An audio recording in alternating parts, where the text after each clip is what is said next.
वाह चच्चू, सुरेंद्र जी कह रहे हैं कि तुम भगवत गीता ही सुना दो। तो हमको भगवत गीता भी आती है, हम सुना सकते हैं। मैं अब इस समय कविता पाठ करने के लिए खड़ा हूँ, तो मेरा दायित्व दूसरा है। हमारे अतिथि कवि हैं डॉक्टर आदरणीय सुरेंद्र शर्मा जी, डॉक्टर विष्णु सक्सेना जी, और आप लोग जो है वास्तव में काबिले सल्यूट हैं कि आप लोगों ने इस कार्यक्रम को वास्तव में बहुत गरिमा प्रदान की और आपने बहुत अच्छे ढंग से अतिथि कवियों को सुना है। मैं बहुत ज़्यादा समय इसलिए नहीं लूँगा कि मैं वास्तव में लोकल हूँ और बहुत तगड़ा लोकल हूँ।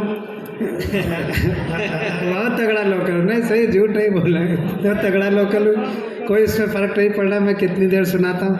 लेकिन मैं ये ज़रूर डॉक्टर नीरज बोरा जी को और पंकज भैया को, भाभी लोगों को बहुत धन्यवाद देना चाहता हूँ। वो इसलिए नहीं कि उन्होंने मुझे सम्मानित किया, मैं जो बात कहना चाहता हूँ उस पर लखनऊ का समर्थन चाहता हूँ कि बाहर के मंदिरों में पूजा करने जाने से पहले लोग अपने आंगन की तुलसी की पूजा करते हैं, तब दूसरे मंदिरों में जाते हैं। तो मैं अपने आप को अपने आंगन की तुलसी लखनऊ की समझ रहा हूँ।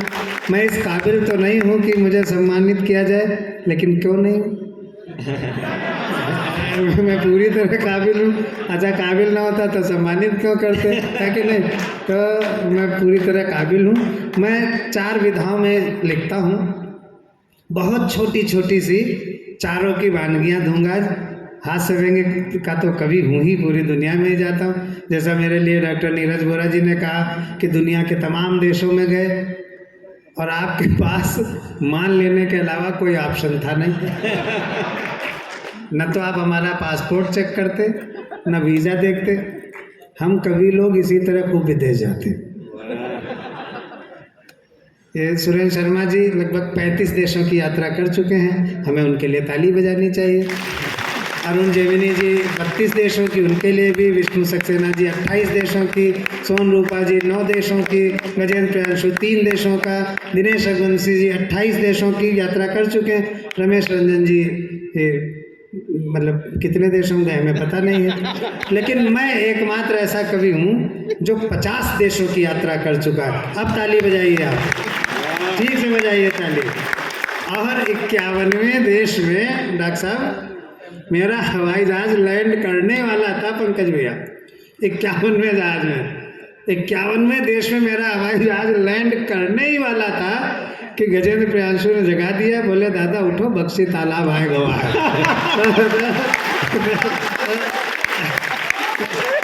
तो इस तरह से कल रामकृष्ण सही है ना? तो इस तरह से है। मैं 2 शेर आपको सुनाता हूँ क्योंकि गज़ल की किताब मेरी आने वाली है, चुप्पियाँ आबाद हैं। तो मैं उससे सिर्फ दूसरे 2 शेर सुनाता हूँ कि कहते हैं कोई आयोजन होता है तो कुछ लोग आलोचना करते हैं, कुछ सपोर्ट करते हैं, कुछ साथ में शामिल होते हैं, कुछ कहते हैं ये है वो है। तो इस पर मैं 2 पंक्तियाँ कहता हूँ, सुनिएगा। कहते हैं तो कहने भी दो, कहा करें कहने वाले।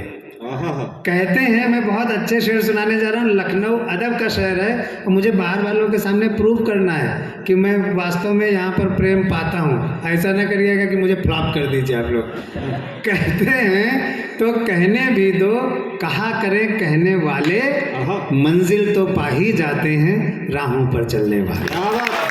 कहते हैं तो कहने भी दो, कहा करें कहने वाले, मंजिल तो पा ही जाते हैं राहों पर चलने वाले। और जिसके भीतर आत्मविश्वास होता है उसका कभी कोई कुछ नहीं बिगाड़ सकता। ये 2 पंक्तियाँ और सुन लीजिए कि कहते हैं तो कहने भी दो, कहा करें कहने वाले, मंजिल तो पा ही जाते हैं राहों पर चलने वाले।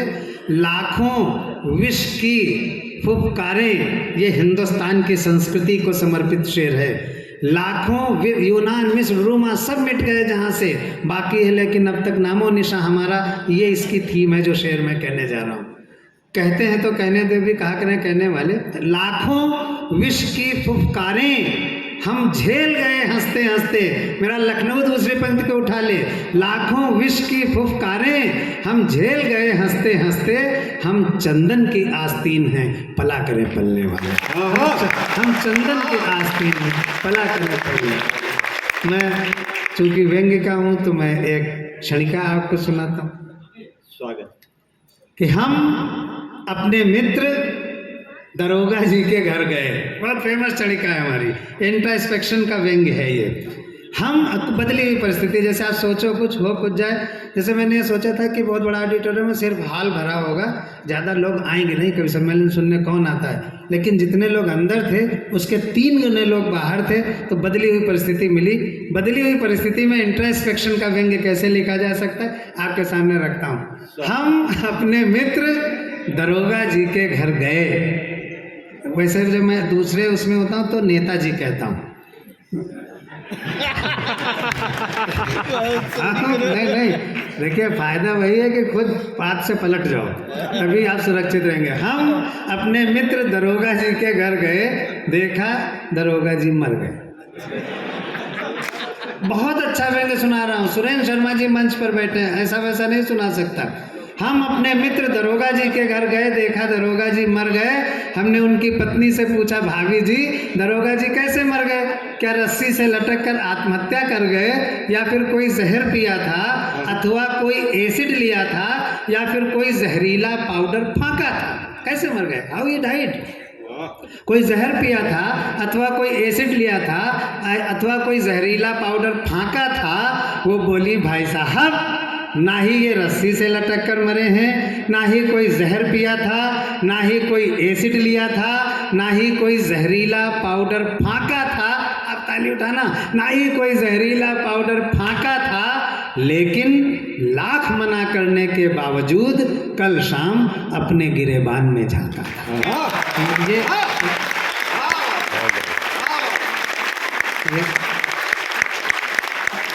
अब ये हो गया मेरा व्यंग्य, मेरी गज़ल।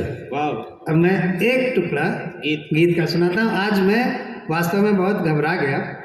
एक तो जब आपने उसका अनाउंस किया तो थोड़ी थरथराहट हुई, क्योंकि मैं मस्त रहने वाला आदमी हूँ। ये पुरस्कार हमें मतलब हम लोड ले नहीं पाते हैं इसका। बाद में लोग कहे तुम सम्मानित हो, ऐसा करते हो। अच्छा, हम मस्त रहने वाले आदमी, तो बहुत घबराहट महसूस हो रही थी। इतने बड़े बड़े पदाधिकारी, किसी से मुझसे कुछ गलती हो जाए, पता चला जिंदगी भर का बनाया 1 मिनट में टूट जाए, तो मैं बड़ा घबरा था। मैं अपनी स्थिति जंगल के बंदर की तरह महसूस कर रहा था। क्या था, शेर जंगल का राजा था। जब देखो तो शेर राजा, जिधर नजर जाए तो शेर ही राजा। जंगल वाले ऊब गए, बोले यार एक ही शासन है, एक ही सत्ता है, मोनोटोनी हो गई, बदलाव करो। बोले क्या बदलाव करो? बोले राजा बदलो। बोले किसको राजा बनाओ? बोले जो खूब एक्टिव हो उसको राजा बनाओ। तो बंदर को जंगल का राजा बना दिया गया, जैसे आज मुझे संचालक बना दिया गया। बंदर जंगल के राजमहल में रहने लगा। 20-25 दिन बाद एक बकरी आई रोती हुई, बोली राजा साहब शेर ने हमारे बच्चे को पकड़ लिया है, आप चलो बचाओ चल के। बंदर पहुंचा, बोला हाँ क्यों नहीं। बंदर बोला हाँ क्यों नहीं, बचाएंगे। बंदर पहुंचा, देखा शेर बच्चे को दबाए बैठा है पेड़ के नीचे। बंदर दौड़ा, लपक के पेड़ पे चढ़ गया, एक डाल से कूदा, दूसरी पे, तीसरी पे, चौथी पे, पांचवी पे, छठी पे। तो बकरी और जोर जोर से रोने लगी, बोली राजा साहब जल्दी बचाइए, नहीं तो शेर हमारे बच्चे को खा जाएगा। अब बंदर का जवाब और हिंदुस्तान की राजनीति और हमारे लखनऊ की तालियां, बोले जल्दी बचाओ नहीं तो शेर हमारे बच्चे को खा जाएगा। बंदर बोला देखो बकरी, तुम्हारा बच्चा बचे या ना बचे, हमारी भागदौड़ में कोई कमी हो तो बताओ।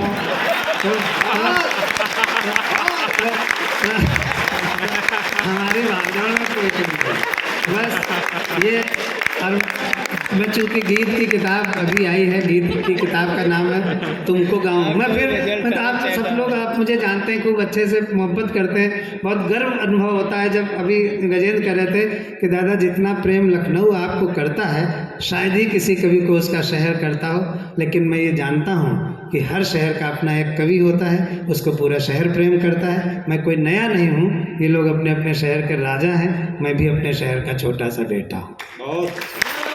गीत की किताब में मैं उसमें दो मिनट का एक गीत पढ़ना चाहता हूँ। मंच मुझे अनुमति दे दे, क्योंकि आज मेरा सम्मान हुआ है, इसलिए मुझे अपनी पूरी प्रतिभा प्रदर्शित करनी चाहिए। नहीं तो लोग कल नीरज जी क्या पहुँचा गया, मैं किसको दे दिया यार। तो नीरज जी कम से कम कल कह तो सकते हैं कि यार देखो वो व्यंग्य भी लिख लेता है, वो गीत भी लिख लेता है। भाभी जी आप ताली बजा दो तो कोई कुछ नहीं कहेगा। मैं एक छोटा सा गीत पढ़ता हूँ, 2-3 मिनट का गीत है। निर्मल दर्शन हमारे शहर के बहुत बढ़िया युवा शायर थे, उनकी डेथ हो गई। उन्होंने 2 शेर कहे कि मैंने सुना है तुमने मेरे खत जला दिए, वादे तमाम एक ही पल में भुला दिए, जिनको लिखा था मैंने सितारों की छाँव में, टुकड़े किए हजार हवा में उड़ा दिए। ये दोनों शेर बहुत अच्छे थे, लेकिन मैं इन दोनों शेरों से सहमत नहीं था। क्यों नहीं सहमत था, मैं अपनी बात रखता हूँ। ये बताइए कि अगर हम किसी से प्रेम करते हैं तो उसको अगर फ़ोन करना बंद कर दें तो क्या प्रेम ख़त्म हो जाएगा? क्या हम उसकी चिट्ठी फाड़ दें तो प्रेम ख़त्म हो जाएगा? क्या हम उसका नंबर डिलीट कर दें तो प्रेम ख़त्म हो जाएगा? या हम उससे मिलना छोड़ दें? ये सारी बातें सिर्फ अपने समझाने के लिए होती हैं, प्रेम ख़त्म नहीं हो सकता। इसी भाव बिंदु पर ये छोटा सा गीत है, मैं गा नहीं पाता, लेकिन गीत आप तक पहुंचेगा। थोड़ी सी तालियां बजाइए तो मैं सुनाऊं, थोड़ी सी बस। विष्णु भैया आप बड़े गीतकार हैं, आप भी आशीर्वाद मुझे दीजिएगा। आप देते ही हैं आशीर्वाद, मजबूरी है, क्या करेंगे आप। बड़े भाई को छोटे भाई से बना के रखनी पड़ती। तुमने पत्र जलाया होगा, मैंने कहा कि अपने समझाने के लिए सारी चीज़ें, बहुत मन से इस गीत को सुनिएगा।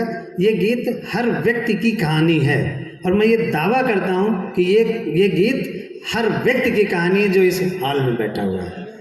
तुमने पत्र जलाया होगा प्रेम प्रमाण मिटाने को, तुमने पत्र जलाया होगा प्रेम प्रमाण मिटाने को, चलो बहाना ये भी अच्छा अपने ही समझाने को।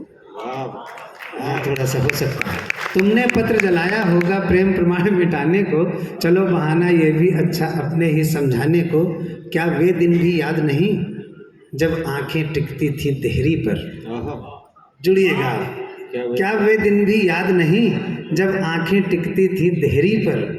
शर्त नहीं बस आना ही था तपती जेठ दोपहरी पर। क्या वे दिन भी याद नहीं जब आंखें टिकती थी देहरी पर? शर्त नहीं बस आना ही था तपती जेठ दोपहरी पर। और दृश्य देखिए कि दिल पर पुस्तक दिल में मुझको रखकर बैठे रहना वो, दिल पर पुस्तक दिल में मुझको रखकर बैठे रहना वो, और खुली आंख में सपन सजाना लेटे हुए मसहरी पर। खुली आंख में सपन सजाना लेटे हुए मसहरी पर। आंखों में रातों का कटना, आंखों में रातों का कटना का मतलब होता है कि नींद ना आए और कल की प्लानिंग कर रहे हो कि ये करेंगे वो करेंगे, ये कह देंगे वो कह देंगे, ये प्रपोज कर देंगे वो प्रपोज कर देंगे, लेकिन सवेरे कुछ नहीं हो पाता।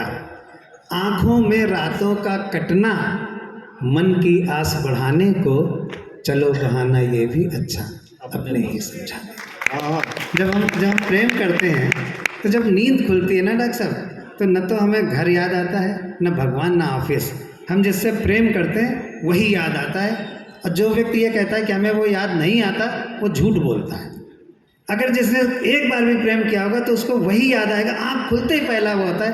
फिर हम जुगत लड़ाने लगते हैं कि उससे मिल लें, बात कर लें, नहीं तो उसको देख लें, नहीं तो हमारी आवाज़ उस तक पहुँच जाए। प्रतीकों के माध्यम से दूसरा बंद इसका सुनिएगा कि रोज़ सवेरे उठकर सीधे फुलवारी में आ जाना, रोज़ सवेरे उठकर सीधे फुलवारी में आ जाना, कृष्ण और राधा वाले फिर गीत सुरीले वो गाना। रोज़ सवेरे उठकर सीधे फुलवारी में आ जाना, कृष्ण और राधा वाले फिर गीत सुरीले वो गाना, और टकटकी में भर लेना। देखिए कविता किस तरह से बिंबायित होती है, बिंब बनाती है। और टकटकी में भर लेना भंवरों कलियों का चुंबन, फूलों की खुशबू से बिंध कर वापस तितली का आना। फूलों की खुशबू से बिंद। अगर अच्छी लगे बजा दीजिए, मैं कौन प्रोफेशनल गीतकार हूँ। ठीक है सुनिए। रोज़ सवेरे उठकर सीधे फुलवारी में आ जाना, कृष्ण और राधा वाले फिर गीत सुरीले वो गाना, और टकटकी में भर लेना भंवरों कलियों का चुंबन, फूलों की खुशबू से बिंद कर वापस तितली का आना, और सागर का भी कम सा लगना, सागर का भी कम सा लगना, मन की प्यास बुझाने को, चलो बहाना ये भी अच्छा अपने ही समझाने को। तीसरा और अंतिम मन। बहुत दिन बीत गए, 20 साल बीत गए, कोई MBBS MD करके अपना सेवा हॉस्पिटल खोल के बैठ गया, कोई अपना वहीं पर जो है अपना इंजीनियरिंग कॉलेज खोल के बैठ गया, कोई कुछ खोल के बैठ गया, मिल नहीं पाए। अब सुनिए इस बात पे भाभी जो हंसी है क्या गजब। अब अंतिम बन, कई साल बीत गए, मिल नहीं पाए। ये बहुत प्राणबंध है इस गीत का, इसको बहुत मन से सुनिएगा और इतनी अच्छी तालियां बजाइएगा कि मैं खुश हो जाऊं। मेरे भीतर का गीतकार जो है वो मरने न पाए, वो जिंदा रहे, क्योंकि गीत जो है वही हृदय की धड़कन होता है, वही आपको जिंदा रखता है। बाकी तो होंठों की बात होती है, मस्तिष्क की बात होती है। अंतिम बंद, कई साल बीत गए। तुमने चाहा बहुत भुलाना लेकिन भुला नहीं पाए, तुमने चाहा बहुत भुलाना लेकिन भुला नहीं पाए, फिर मन ही मन बहुत पुकारा लेकिन भुला नहीं पाए। तुमने चाहा बहुत भुलाना लेकिन भुला नहीं पाए, फिर मन ही मन बहुत पुकारा लेकिन भुला नहीं पाए, तुमने नाम हमारा लिख कर। अगली पंक्ति अगर सच्ची हो तो पूरा हाल ताली बजाए। तुमने चाहा बहुत भुलाना लेकिन भुला नहीं पाए, फिर मन ही मन बहुत पुकारा लेकिन भुला नहीं पाए, तुमने नाम हमारा लिखकर पन्नों पर पन्ने फाड़े, लेकिन दिल पर नाम लिख गया उसको मिटा नहीं पाए। तुमने नाम हमारा लिखकर पन्नों पर पन्ने फाड़े, लेकिन दिल पर नाम लिख गया उसको मिटा नहीं पाए। और प्रेम है क्या, ये आप अंतिम बंद से, अंतिम पंक्ति से आप समझ जाएंगे। प्रेम परिभाषित हो जाएगा इस पंक्ति में, मेरा गीत पवित्र हो जाएगा इस पंक्ति के साथ, और मैं आपको धन्यवाद दूंगा। लेकिन दिल पर नाम लिख गया उसको मिटा नहीं पाए, ईश्वर को ही मिटना होगा। समझिएगा बात को, ईश्वर को ही मिटना होगा सच्चा प्यार मिटाने को। चलो बहाना ये भी अच्छा,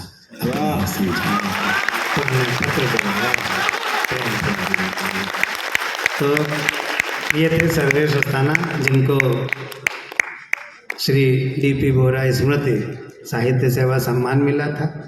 इतनी ही उनकी हैसियत थी लिखने की, सारी विधाएं उन्होंने आपके सामने रख दी। एक बार सम्मान की तालियां बजाइए, जिससे मैं अपने आप को बहुत और महसूस करूं, कह रहे वाह वाह वाह वाह, क्या कहने। ये अच्छा लगता है जब देखिए, ये बिल्कुल सच साइकोलॉजी है।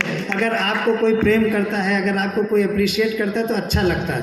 लोग कहते हैं कि हम तारीफ मुँह पर नहीं पसंद करते, बिल्कुल हम तो भैया पसंद करते हैं। हमारे मुंह पर जब कोई तारीफ करेगा तभी तो जान पाएंगे कि ये तारीफ कर रहा है, नहीं तो पीठ के पीछे तो आज तक कोई केस नहीं है, कोई आज तक नहीं किया। आइए, मेरा काव्य पाठ समाप्त हुआ। अब दो सुमेरु शेष हैं, एक गीतों का राजकुमार और एक हास्य का सम्राट। चूँकि सम्राट के पहले ही राजकुमार को आना है, सम्राट ही सभा को ऊंचाइयों तक ले जाएंगे, और उस ऊंचाई के पहले की जो परकोटा है वो गीतों से सजाया जाए, पुष्पों से, उन पुष्पों से सजाया जाए जिसमें हृदय की धड़कनें हैं, जिसमें भावों की कलिकाएं हैं और जिसमें विचारों की सुगंध फैली हुई है। ऐसे गीतकार आप दोनों हाथ ऊपर उठाइए और उनको तालियों में तब्दील कीजिए। डॉक्टर विष्णु सक्सेना।